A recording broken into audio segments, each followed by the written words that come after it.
তো আমি শুরু করতে চাই একটি চমৎকার ভূমিকা দিয়ে, যেটি লিখেছেন ডক্টর ফাদেল সারেহ আস-সামেরাই, যিনি একজন বিখ্যাত লেখক এবং কোরআনিক স্টাডিজের একজন গবেষক। তিনি লিখেছেন, সূরাতুল মাক্কিয়াহ হিয়া মিন আজমুস সুয়ুর আল্লাতী তুযহিরা নি'মাল্লাহি তাআলা আলা রাসূলিহি সাল্লাল্লাহু আলাইহি ওয়াসাল্লাম ওয়া ফাদলিহিল আযীম। অর্থাৎ এটি একটি মক্কি সূরা এবং এটি কোরআনের সেরা সূরাগুলোর মধ্যে একটি, যেখানে আল্লাহ তার নবী সাল্লাল্লাহু আলাইহি সাল্লামের প্রতি তার অনুগ্রহের কথা বলেছেন, তাকে অতুলনীয়ভাবে অগ্রাধিকার দেওয়ার কথা প্রকাশ করেছেন। অন্যভাবে বলতে গেলে এটা হচ্ছে সেই সূরা যা অধ্যয়নের মাধ্যমে যে কেউ জানতে পারবে আল্লাহ তার রসুল সাল্লাল্লাহু আলাইহি সাল্লামকে কত বেশি পছন্দ করেন, ভালোবাসেন। এই বিষয়ে এটি সবচেয়ে সেরা সূরাগুলোর মধ্যে একটি। যদিও এই ব্যাপারে কখনোই এটা একমাত্র সূরা নয়, কিন্তু নিশ্চিতভাবে এটা সেরা সূরাগুলোর মধ্যে একটি সূরা। ওয়া আতাইহিল কাসীর লাহু ফিদ দুনিয়া ওয়াল আখিরাহ। আর তাছাড়া এই সূরায় বলা হয়েছে আল্লাহ তাকে শুধু দুনিয়াতেই নয় বরং আখিরাতেও প্রাচুর্য দান করেছেন, যখন আল্লাহ বলছেন ইন্না আতাইনাকাল কাউসার, যার সোজা অনুবাদ করলে অর্থ দাঁড়ায় নিশ্চয়ই আমরা আপনাকে কল্যাণময় আধিক্য বা প্রাচুর্য দান করেছি। এভাবে সচরাচর এটার অনুবাদ করা হয়। পরে আমরা এই সম্পর্কে ব্যাপক আলোচনা করব। ওয়া কামা ফি সাকিবিস সুয়ার আল্লাতী ফিহা ইখবার বিআন্নি মিনাল্লাহি তাআলা আতি বিহায়াতিস সূরা বিদ্দাওয়াতি লিশুকরি ওয়া ইবাদাতিল্লাহি তাআলা। এখানে তিনি খুবই গুরুত্বপূর্ণ একটা বিষয় উল্লেখ করেছেন। তিনি বলেন, পূর্ববর্তী সূরাগুলোর সাথে এটা সামঞ্জস্যপূর্ণ। যেসব সূরা আল্লাহ শুরু করেছেন তার অনুগ্রহের কথা বলে, আর শেষ করেছেন কোনো আদেশ বা উপদেশ দেওয়ার মাধ্যমে, হয় আল্লাহর কৃতজ্ঞতা প্রকাশের আদেশ অথবা ইবাদত করার আদেশ। যখন আল্লাহ তার কোনো অনুগ্রহের কথা প্রকাশ করেন তখন শেষে তিনি তার প্রতি কৃতজ্ঞতা প্রকাশ করার কথাও বলেন। যেমন আপনারা সেই বিখ্যাত সূরাটির কথা জানেন, যেখানে আল্লাহ বলছেন আলাম ইয়াজিদিকা ইয়াতীমান ফাআওয়া ওয়াজাদাকা দাল্লান ফাহাদা ওয়াজাদাকা আইলান ফাআগনা। কিন্তু সূরাটি শেষ হয়েছে ওয়া আম্মা বিনিআমাতি রাব্বিকা ফাহাদ্দিস। তো এখানে আল্লাহর প্রতি কৃতজ্ঞতা প্রকাশ করার আহ্বান ছিল। এই বিষয়টা এই সূরা তো সামঞ্জস্যপূর্ণ, কারণ এই সূরাটিতেও অনুগ্রহের কথা বলার পরপরই একটি আহ্বান বা আদেশ করা হয়েছে, ইন্না আতাইনাকাল কাউসার। এটা হলো উপহার। এরপর আহ্বানটা কি? ফাসল্লি লিরাব্বিক, তোমার রবের ইবাদত করো, শুধুমাত্র তোমার রবের ইবাদত করো। অকদ খাতিমাতিস সূরা বিযাম্মি ইআদাইর রাসূল। আর এই সূরাটি শেষ হয়েছে রাসূল সাল্লাল্লাহু আলাইহি সাল্লামের শত্রুদের নিন্দা করার মাধ্যমে। অবায়ানি আন্নাহুম হুমুল মাকতুউনা মিন কুল্লি খায়রিন ফিদ দুনিয়া ওয়াল আখিরাহ। আর এখানে বর্ণনা করা হচ্ছে যে এরা হচ্ছে তারাই যারা দুনিয়া ও আখিরাতের সমস্ত কল্যাণ থেকে বঞ্চিত হবে। তিনি এখানে কোন আয়াতের কথা বলেছেন? ইন্না শানিআকা হুয়াল আবতার। তিনি এই আয়াত সম্পর্কে কথাগুলো বলেছেন। আম্মার রাসূল সাল্লাল্লাহু আলাইহি ওয়াসাল্লাম ফাকাদ আলাল্লাহু তাআলা যাকারাহু ওয়া আতাহু ফিদ দুনিয়া ওয়াল আখিরাহ। রাসূল সাল্লাল্লাহু আলাইহি সাল্লাম যার সম্পর্কে বলা হচ্ছে আল্লাহ তাকে এই পৃথিবীতেও সম্মানিত করেছেন এবং আখিরাতেও তাকে সম্মান দান করেছেন। ওমা হুয়া আহলুল্লাহু ওয়াসমুহু যিকরুহু খালিদুনা ইলা আখিরিজ জামান ইন্না শানিআকা হুয়াল আবতার। অর্থাৎ তিনি যা কিছুর যোগ্য তাকে তাই দেয়া হয়েছে। আর তাই আল্লাহ রাসূল সাল্লাল্লাহু আলাইহি সাল্লামের শত্রুদের সম্পর্কে বলেছেন ইন্না শানিআকা হুয়াল আবতার বিআন্না মা'আনাল আবতার আল মাকতু' মিন কুল্লি খায়র। এই আয়াতে আবতার অর্থ হলো এমন ব্যক্তি যে সকল কল্যাণ থেকে বঞ্চিত। এই মানুষটির কাছে ভালো কোনো কিছু অবশিষ্ট নেই। ইনশাআল্লাহ আমরা যখন এই আয়াতটি সম্পর্কে বিস্তারিত আলোচনা করব তখন বুঝতে পারব কেন এই ভাষাটি এত শক্তিশালী। আপনারা জানেন বাতার, বাতার আর বাতির শব্দগুলো একে অপর থেকে ভিন্ন। একই উৎপত্তি স্থল থেকে উৎপন্ন, কিন্তু ভিন্ন ভিন্ন শব্দ এগুলো। সরফের ভাষায় একে বলা হয় আবদালুত তাফদিল। আবতার শব্দটি একটি বেশ জোরালো টাইপের বিশেষ্য। এই শব্দটি ব্যবহার করার পেছনে কারণও রয়েছে। যখন আমরা আয়াতটি সম্পর্কে আলোচনা করব তখন এই ব্যাপারে বিস্তারিত জানবো ইনশাআল্লাহ। কোরআনের সূরাগুলোর মধ্যে সমন্বয় বোঝার জন্য আমরা পূর্ববর্তী সূরার সাথে পরবর্তী সূরার তুলনা করে থাকি। এই বিষয়ে এই সূরার ক্ষেত্রে আমরা কিছু মন্তব্য জানব। শুরুতে আমরা ফখরুদ্দিন আল রাজি রাহমাহুল্লাহর মন্তব্যে চলে যাই। ফি সূরাতিল মুকদ্দিমাহ ওয়াসাফাল্লাহু তাআলা আল মুনাফিক বিউমুরিন আরবাআহ আল মুনাফিক বিউমুরিন আরবাআহ। তিনি বলেছেন পূর্বের সূরা কোনটি? সূরাতুল মাউন। সূরাতুল মাউনে আল্লাহ আযজা ওয়া জাল্লা মুনাফিকদের 4টি আচরণের কথা বলেছেন। সূরা মাউন সম্পর্কে আমরা যা কিছু জেনেছি তার মধ্যে আমরা মুনাফিকি আচরণ সম্পর্কে পড়েছিলাম। ইমাম রাজি বলেছেন সূরা মাউনে 4টি মৌলিক মুনাফিকি আচরণের বর্ণনা দেয়া হয়েছে। আউয়ালুহা, প্রথমটি হল আল বুখল ওয়াহুয়াল মুরাদ মিন কওলিহি ইয়াদউল ইয়াতীম ওয়ালা ইয়াহুদ্দু আলা তাআমিল মিসকিন। অর্থাৎ প্রথম বৈশিষ্ট্য হচ্ছে কৃপণতা, লোভ করা, এত বেশি লোভ হওয়া যে তারা ইয়াতিমকে ধাক্কা দিয়ে বের করে দেয় এবং মিসকিনকে খাবার দিতে বলতেও চায় না। এই কথাগুলো আমরা আগের তাফসিরে বলেছি, খেয়াল করুন। আল্লাহ বলেননি যে সে মিসকিনকে খাবার দেয় না, ওয়ালা ইউতআমুল মিসকিন, তিনি এভাবে বলেননি। তিনি বলছেন ওয়ালা ইয়াহুদ্দু আলা তাআমিল মিসকিন।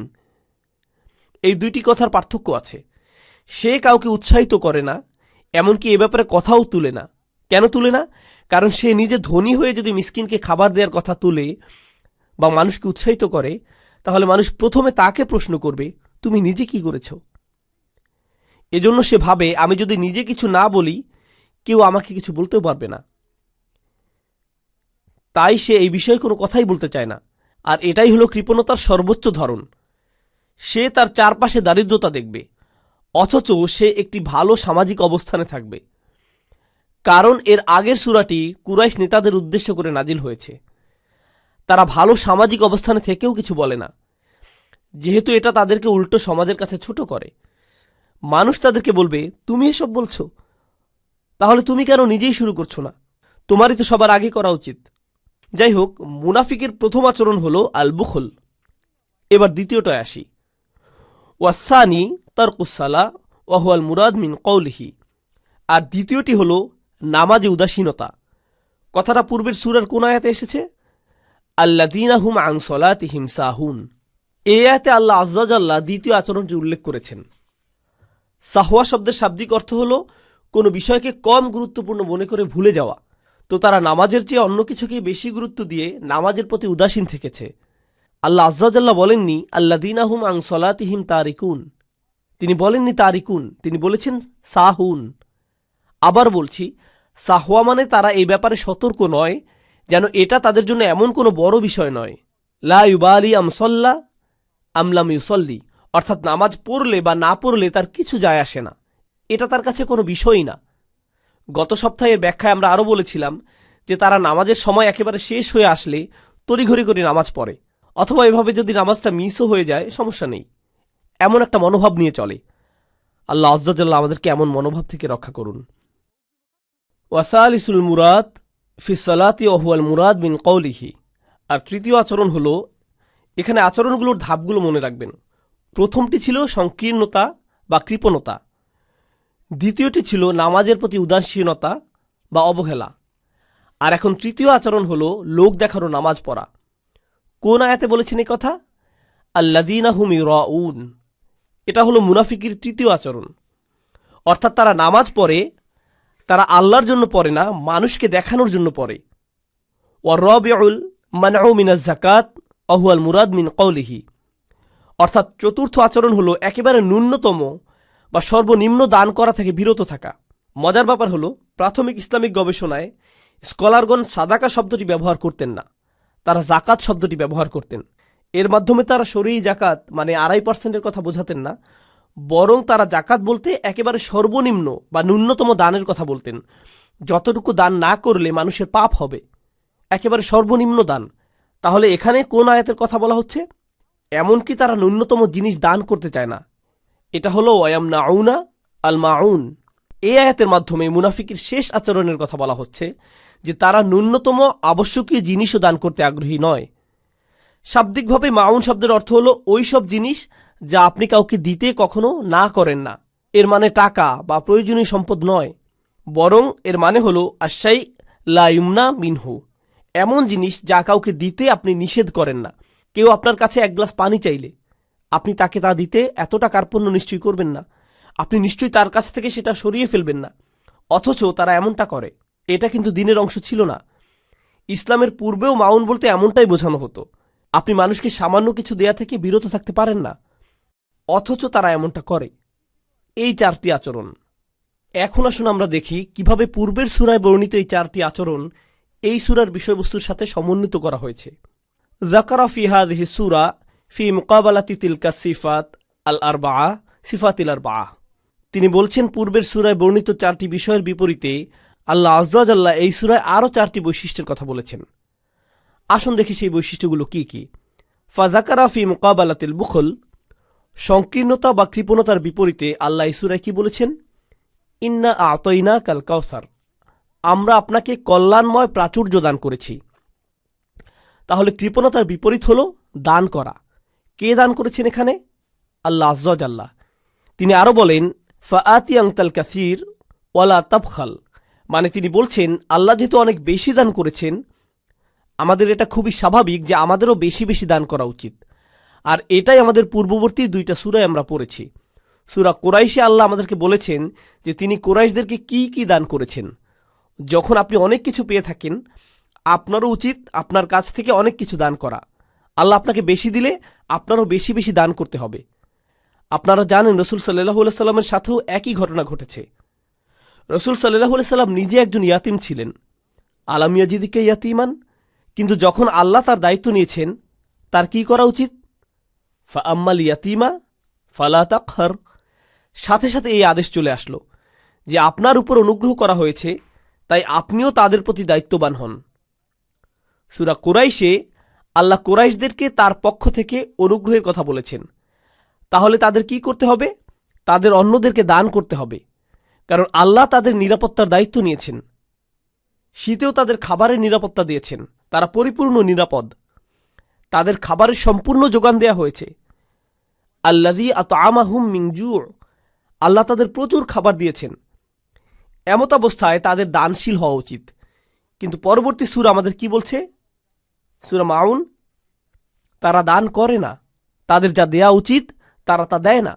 তো যখন আল্লাহ বলছেন ইন্না আ'তাইনা কাল কাউসার, এর একটা তাৎপর্য হলো দান করা। যখন আল্লাহ আপনাকে এত কিছু দান করেছেন, আপনাকে কমপক্ষে যা করতে হবে তা হলো দান করা। এখন ওয়াযাকারা ফি মুকাবালাতি আল্লাযীনা হুম আন সালাতিহিম সাহুন, অর্থাৎ পূর্বের সূরায় আল্লাহ যারা নামাজের প্রতি উদাসীন তাদের কথা বলেছেন। এর বিপরীতে এই সূরায় কি বলেছেন? ফাসল্লি, ফেইলে আমর, নামাজ পড়ো। আইদুম আলা সলাহ, নামাজে নিয়মিত হও। যখন আল্লাহ আদেশ করেন তখন আপনার উদাসীন হলে চলবে না। আপনি শুধু এ কারণে নামাজ পড়বেন না যে নামাজ পড়া ভালো, এর অনেক উপকারিতা আছে, বরং আল্লাহ নির্দেশ দিয়েছেন বলে আপনি নামাজ পড়বেন। যখন তিনি কোনো আদেশ করেন, তিনি চান আমরা যেন নিয়মিত তার আদেশ পালন করি। তো এটা ছিল দ্বিতীয়টা। ওয়াযাকারা ফি মুকাবালাতি আল্লাযীনা হুম ইউরাউন, এখন তৃতীয় বিষয়টা মনে আছে? আগের সূরায় তিনি 4টি সমস্যার কথা বর্ণনা করেছেন: কৃপণতা, নামাজের প্রতি উদাসীনতা, এমনকি এটা ছেড়ে দেয়া। তৃতীয়টা ছিল নামাজে লোক দেখানো কাজ করা। খেয়াল করুন, এখন এই তৃতীয় বিষয়টি নিয়ে কথা বলা হচ্ছে। তো এরা হচ্ছে তারাই যারা লোক দেখানো নামাজ পড়ে। ক্বালুহু লিরব্বিক, অর্থাৎ এর বিপরীতে বলা হচ্ছে শুধু নামাজ পড়ো না, তোমার রবের জন্যই নামাজ পড়ো। অন্য কথায় আপনার নামাজের উদ্দেশ্য শুধুমাত্র আল্লাহর জন্য হতে হবে, অন্য কারো উদ্দেশ্যে নয়। তাহলে এখানে মূল ব্যাপারটা হলো ইখলাস। কিন্তু তাদের সমস্যা ছিল তাদের মধ্যে ইখলাস ছিল না। আপনি আল্লাহর জন্য ইবাদত করছেন না, বরং লোক দেখানোর জন্য ইবাদত করছেন। পরিশেষে ওয়াযাকারা ফি মুকাবালাতি ওয়ায়ামনাউন আল মাউন, মানে তারা একেবারে ন্যূনতম কিছু দান করা থেকেও বিরত থাকে। এই কথার বিপরীতে আল্লাহ এখানে বলছেন কুরবানি করো। প্রথম কথা হলো কুরবানি করতে হলে আপনাকে খরচ করতে হবে, কারণ কুরবানির পশু তো বিনামূল্যে পাওয়া যায় না, এটা কেনার জন্য আপনাকে টাকা খরচ করতে হবে। আবার কুরবানি করার পর মাংসের কিছু অংশ কি করতে হবে?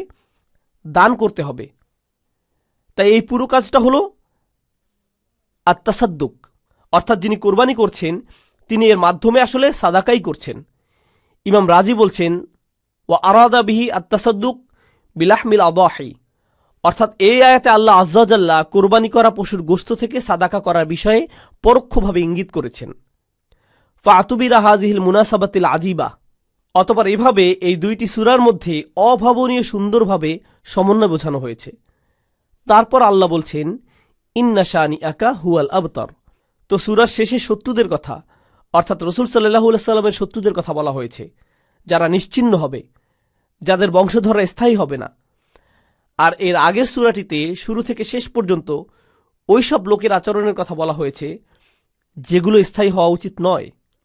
সমস্ত বর্ণনা ওই লোক সম্পর্কে যে কিনা আল আবতার, ওই লোকের বর্ণনা। তো দুইটি সূরার মধ্যে এভাবেও সমন্বয় আছে।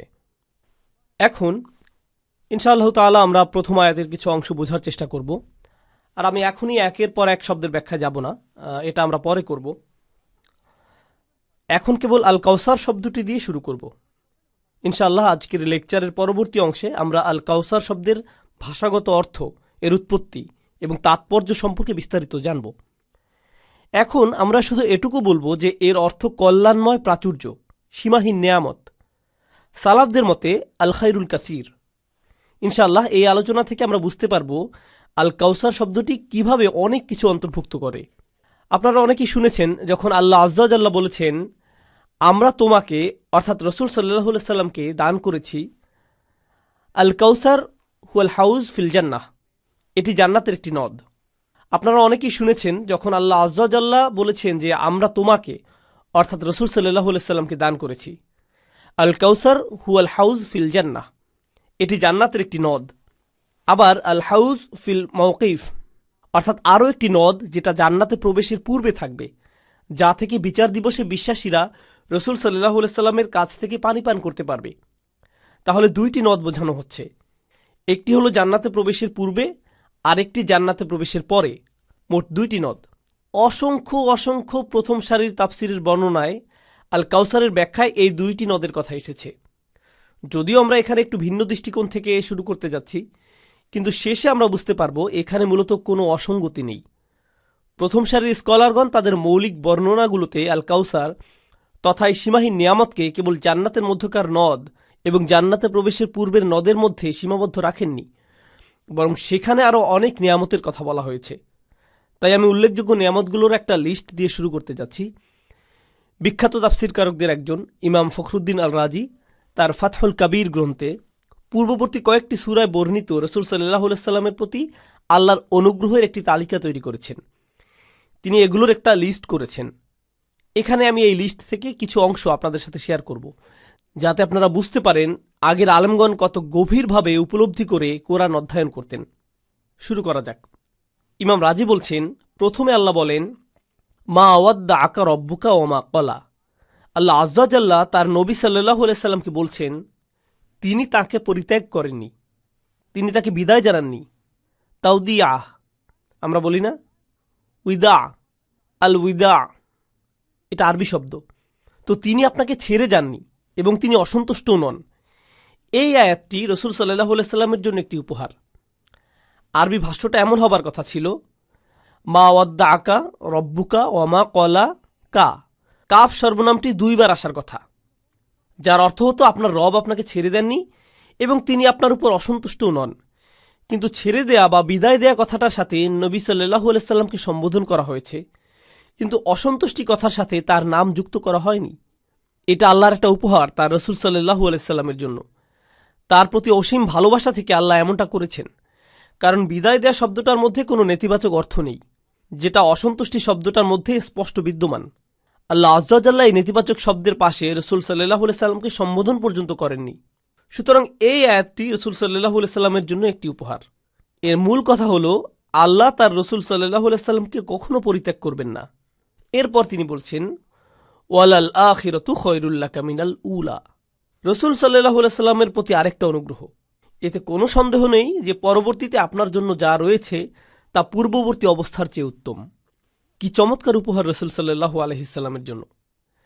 তারপর সর্বোপরি বলা হচ্ছে, ওয়ালা সাউফা ইউতিকা রব্বুকা ফাতারদা। আপনারা জানেন এই সূরাতেও আল্লাহ বলছেন, ইন্না আতাইনাকা, আমরা আপনাকে দিয়েছি। তিনি কি দিয়েছেন বলেছেন? আল কাউসার। কিন্তু এর আগে কি বলেছিলেন? ওয়ালা সাউফা ইউতিকা রব্বুকা। তিনি এখানে আল কাউসার বলেননি, তিনি বলেছেন যে নিশ্চয়ই আপনার রব আপনাকে শীঘ্রই অনেক বেশি কিছু দিবেন, আপনাকে প্রচুর দিবেন। ফাতারদা, তিনি আপনাকে কত বেশি দিবেন সেটা পরিমাণ আপনি কিভাবে বুঝবেন? ধরুন আপনি কাউকে উপহার দেবেন, তাকে বললেন, আমি তোমাকে কিছু উপহার দিতে চাই, তুমি আমাকে কি দিবে? কতটুকু দিবে? এটার দাম কত? তাই না? তো কিভাবে আপনি এটা মূল্যায়ন করবেন? আল্লাহ আজ্জা ওয়া জাল্লা তার রসুল সাল্লাল্লাহু আলাইহি সাল্লামের জন্য এসবের একটা মাপকাঠি দিয়েছেন। তিনি বলছেন, ফাতারদা, আমি আপনাকে এত বেশি দিব যে আপনি খুশি হয়ে যাবেন, আনন্দিত হবেন। এই পরিমাণটি এমনভাবে বর্ণনা করা হয়েছে, অর্থাৎ আল্লাহর দেয়া শেষ হবে না যতক্ষণ পর্যন্ত না আপনি বলছেন ঠিক আছে আমি খুশি।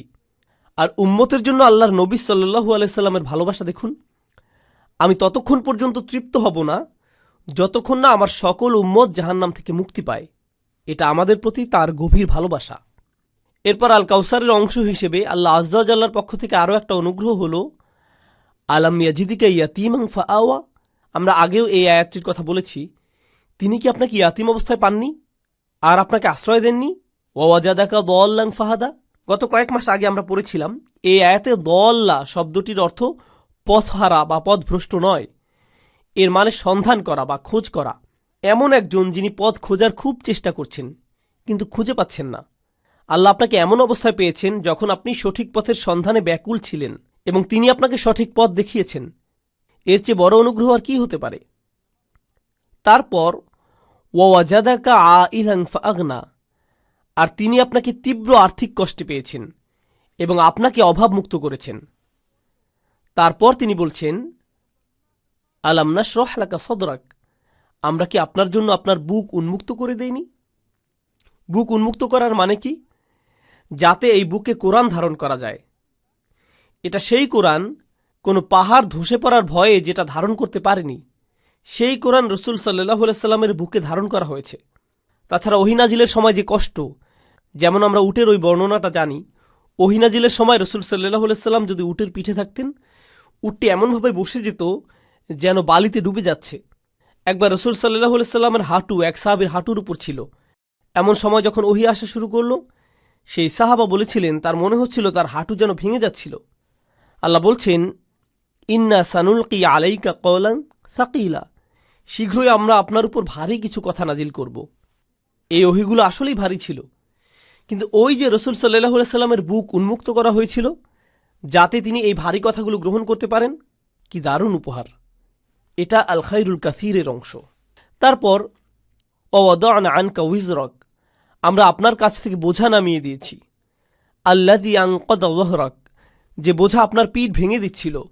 ওয়ারাফা'না লাকা যিকরাক, কি দারুণ উপহার আল্লাহর পক্ষ থেকে। আমরা আপনার স্মরণকে উচ্চ মর্যাদায় অধিষ্ঠিত করেছি। আর রফা শব্দটি দুইভাবে বোঝা যায়। আপনারা জানেন অন্য যে কোনো ভাষার মতো আরবি ভাষায়ও আপনি কোনো শব্দের শাব্দিক এবং রূপক দুই ধরনের অর্থ পাবেন, ঠিক আছে? তো যখন আপনি বলছেন আমরা আপনার স্মরণকে উচ্চ মর্যাদায় নিয়ে গিয়েছি, এর মানে বিশ্বউত, অর্থাৎ আমরা আপনার স্মরণকে সুউচ্চ করেছি। আর এই কথাটা আসলেই সত্য যখন সারা পৃথিবী জুড়ে আজান হয়। একটা মিনিটও এমন থাকে না যখন কেউ বলছে না আশহাদু আন্না মুহাম্মাদ রাসূলুল্লাহ। এমনকি যারা এই কথাটা শুনেন তারাও বলেন সাল্লাল্লাহু আলাইহি ওয়াসাল্লাম। এভাবে তার মর্যাদা সমুন্নত করা হয়েছে। এমনভাবে প্রতিনিয়ত অবিরাম তার স্মরণকে সমুন্নত করা হয়েছে, যেভাবে আর কাউকে আর কোনো মানুষকে স্মরণ করা হয় না। সময়ের সাথে সাথে তার স্মরণ কমে যাওয়ার পরিবর্তে আরও বেড়ে যায়। এটা বেড়ে যায়, কমে না। সুবহানাল্লাহ। আল্লাহ বলছেন ওয়ারাফা'না লাকা যিকরাক, ওয়ারাফা'না লাকা যিকরাক, আপনার নাম উচ্চারণ করা, ঠিক না? আল্লাহ আজ্জা জাল্লা রসুল সাল্লাল্লাহু আলাইহি সাল্লামকে স্মরণ করা এবং তার প্রতি দরুদ পাঠ করার জন্য পবিত্র কোরআনে আমাদের এত বেশি উৎসাহিত করেছেন যে ঈমানদাররা এগুলো করার জন্য সবসময় সুযোগ খুঁজতে থাকে। আল্লাহ নিজেই বলছেন ইন্নাল্লাহা ওয়া মালাইকাতাহু ইউসাল্লুনা আলান নবী, আল্লাহ নিজে এবং তার ফেরেশতারা। জানেন আরবিতে সাধারণত আপনি বিশেষ্য পদ আগে বলেন না, ক্রিয়াপদ আগে বলেন। তো ব্যাকরণগতভাবে বাক্যটি হওয়ার কথা ছিল ইউসাল্লিল্লাহু ওয়া মালাইকাতাহু আলান নবী, মানে জুমলায় ফেলিয়ার গঠন এমন হওয়ার কথা ছিল। কিন্তু আল্লাহ বলছেন ইন্নাল্লাহা ওয়া মালাইকাতাহু ইউসাল্লুনা আলান নবী। কোনো সন্দেহ নেই, এমনকি আল্লাহ নিজে এবং তার ফেরেশতাগণ আল্লাহর নবীর প্রতি সালাওয়াত পেশ করছেন সাল্লাল্লাহু আলাইহি ওয়াসাল্লাম। তারপর ইয়া আইয়ুহাল্লাযীনা আমানু, এখন খেয়াল করুন সল্লু আলাইহি ওয়াসাল্লিমু তাসলিমা, তাই না? আল্লাহ এভাবে শুরু করেননি যে ইয়া আইয়ুহাল্লাযীনা আমানু, তিনি এভাবে শুরু করেননি। কোরআনে অসংখ্য আয়াত শুরু হয়েছে ইয়া আইয়ুহাল্লাযীনা আমানু দিয়ে, সরাসরি এভাবেই। কিন্তু মূল কথা যাবার আগে আল্লাহ কি বলেছেন তোমরা ভালোভাবে খেয়াল করো, আমি তোমাদেরকে তাই করতে বলছি যা আমি নিজে এবং আমার ফেরেশতারা করে থাকে। রসুল সাল্লাল্লাহু আলাইহি সাল্লামের মর্যাদা আর সমুন্নত না হয় কিভাবে? ওয়া রাফা'না লাকা যিকরাক, এটা হচ্ছে আল্লাহ তার নবী সাল্লাল্লাহু আলাইহি সাল্লামকে যে কল্যাণ দিয়েছেন তারই অংশ। আন্নাহু আকসামা বিবালাদিন, দেখুন আল্লাহ শহরের কসম করেছেন। আর আল্লাহ কোনো কিছুর কসম করার একটা মানে হলো যে সেই জিনিসটাকে সম্মান করা, এবং তিনি যেসব জিনিসের শপথ করেছেন সেগুলোর মধ্যে একটি হলো এই শহরটি যেখানে রসুল সাল্লাল্লাহু আলাইহি সাল্লাম জন্মেছেন। ও হাদাল বালাদিল আমিন, তিনি সেই শহরে শপথ করেছেন। প্রসঙ্গত কোরআনে খুব কম সময়ই আল্লাহ আযজা ওয়া জাল্লা তার বিস্ময়কর সৃষ্টি ছাড়া অন্য কিছুর শপথ করেছেন। এসব অন্য কিছুর মধ্যে কোনো মানুষের শপথ কখনোই করা হয়নি, শুধুমাত্র রসুল সাল্লাল্লাহু আলাইহি সাল্লাম ছাড়া আল্লাহ কখনো কোনো মানুষের শপথ করেননি। লাউমরুক, আল্লাহ তার নবী সাল্লাল্লাহু আলাইহি সাল্লামের জন্য শপথ করে বলেছেন, আমি তোমার জীবনের শপথ করছি। এসব ভাবমূলক শব্দ ছাড়াও আপনি জানেন আল্লাহ আযজা ওয়া জাল্লা আরও অনেক কিছুর শপথ করেছেন, যেমন আল আদিয়াত, ঘোড়াসমূহ, আকাশ, বাতাস, সূর্য। তাছাড়া তিনি তার নিজের শপথও করেছেন, তার নিজের শপথ সুবহানাহু ওয়া তাআলা। বালা অরব্বিকা লা ইউমিনুন, অরব্বিকা মানে তার নিজের শপথ। যখন তিনি তার নিজের নামে শপথ করছেন, প্রথমে আমাদেরকে বুঝতে হবে আল্লাহ তার সৃষ্টির নামে শপথ করা আর তার নিজের নামে শপথ করার মধ্যে কী পার্থক্য আছে। এর মধ্যে কি একটা বিরাট পার্থক্য নেই? এর গুরুত্ব আমরা কল্পনাও করতে পারি না। প্রথম কথা হলো, আল্লাহ কোনো কিছুর শপথ করা মানে বিষয়টা গুরুত্বপূর্ণ, কিন্তু এখানে তিনি কার নামে শপথ করছেন? তার নিজের নামে। এমনকি তিনি যখন নিজের নামে শপথ করছেন, তিনি কেবল তার নিজের কথা বলছেন না, তার নামের পাশে তিনি তার রসুল সাল্লাল্লাহু আলাইহি সাল্লামকে স্থান দিয়েছেন। তিনি বলেননি অরব্বিস সামাওয়াতি ওয়াল আরদ, অরব্বিল আলামিন, অরব্বিহিম, না, অরব্বিল মালাইকা, না। তিনি কি বলেছেন? অরব্বিকা ইয়া মুহাম্মদ, আমি শপথ করছি আপনার রবের নামে। তো এমনকি যখন তিনি নিজের নামে শপথ করেছেন, তিনি তার রসুল সাল্লাল্লাহু আলাইহি সাল্লামকে সম্মানিত করেছেন। এটাই আল খাইর আল কাসির, আল কাউসার হু আল খাইরুল কাসির, মানে রসুল সাল্লাল্লাহু আলাইহি সাল্লামকে সেই প্রাচুর্যপূর্ণ কল্যাণ, সীমাহীন কল্যাণ দান করা হয়েছে। এরপর আল্লাহ বলছেন তার পক্ষ থেকে তার রসুল সাল্লাল্লাহু আলাইহি সাল্লামের জন্য এত বেশি পুরস্কার রয়েছে যে বলা হচ্ছে ওয়া ইন্না লাকা লা আজরান গায়রা মামনুন, ওয়া ইন্নাকা লাকা লা আজরান গায়রা মামনুন, আপনার জন্য এত বেশি পুরস্কার রয়েছে যা গুণে শেষ করা যাবে না। এর কোনো শেষ নেই, কোনো সীমা নেই। এটা এমন একটা কথা যা আল্লাহ বিশেষভাবে তার নবী সাল্লাল্লাহু আলাইহি সাল্লামকে বলেছেন, এবং তিনি তার নবী সাল্লাল্লাহু আলাইহি সাল্লামকে এত বেশি ভালোবাসেন যে একই পুরস্কার তিনি ঈমানদারদের জন্যও ঘোষণা করেছেন। ইল্লাল্লাযীনা আমানু ওয়া আমিলুস সলিহাতি ফালাহুম আজরুন গায়রু মামনুন, তার নবী সাল্লাল্লাহু আলাইহি সাল্লামের প্রতি ভালোবাসার কারণে তিনি তাদের জন্য একই পুরস্কার রেখেছেন। এরপর আল্লাহ আযজা ওয়া জাল্লা এমনকি ওহী শুরু করেছেন তার নবী সাল্লাল্লাহু আলাইহি সাল্লামকে মর্যাদা দেওয়ার মাধ্যমে, এমনকি তখনও তাকে সম্মানিত করা হয়েছে। ইকরা বিইসমি রাব্বিকাল্লাযী খলাক। আবার সেই একই সূরা আলাকে যে কেউ নবী সাল্লাল্লাহু আলাইহি সাল্লামের বিরুদ্ধে কথা বলেছে বা তাকে ভয় দেখানোর চেষ্টা করেছে বা তাকে আতঙ্কিত করার জন্য হুমকি দেওয়ার চেষ্টা করেছে, এখানে আবু জাহালকে উদ্দেশ্য করে বলা হয়েছে ফালিয়াদউ নাদিয়াহ, তাকে তার বাহিনীকে ডেকে আনতে দিন, সে তার দলবল নিয়ে আসুক। সানাদউ জাবানিয়াহ, আমরাও আমাদের সৈন্যদের ডাকব। শাব্দিকভাবে জাবানিয়া অর্থ পুলিশ, নিরাপত্তা বাহিনী। আল্লাহ বলছেন আমরা আমাদের সৈন্যবাহিনীদেরকে ডাকব, সে তার দলবল নিয়ে আসুক। আল্লাহ তার রসুল সাল্লাল্লাহু আলাইহি সাল্লামকে সাহায্য করার জন্য, সুরক্ষা দেবার জন্য এগিয়ে এসেছেন।